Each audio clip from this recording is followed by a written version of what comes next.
De la mine, Dorel Chinescu, dedic această melodie din partea lui Moti Bombardierul, pentru măicuța lui care și-a sacrificat viața pentru el, fără niciun regret, cu mesajul: te iubesc, mama mea, să fii sănătoasă și puternică, că de acum încolo îți promite băiatul tău că nu-ți va mai lipsi nimic. La mulți ani, măicuța, icoana mea, mama mea, care te iubesc din tot sufletul meu.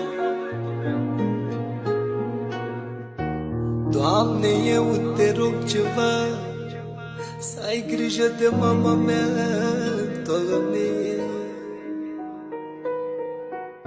că pentru mine am muncit, pentru mine s-a chinuit.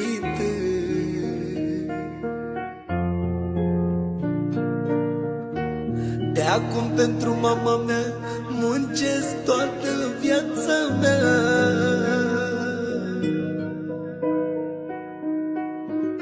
Că și ea s-a chinuit, pentru mine am muncit, părul în cap de s-a albit să nu lipsească nimic. Mama mea, icoana mea, azi e mare sărbătoare, e ziua lui mama, Doamne. La mulți ani, iubirea mea, la mulți ani, bătrâna mea.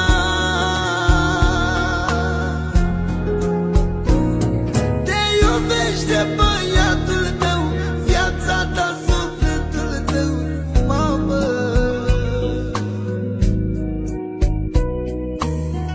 Și de acum încolo îți promite băiatul tău că muncesc eu în locul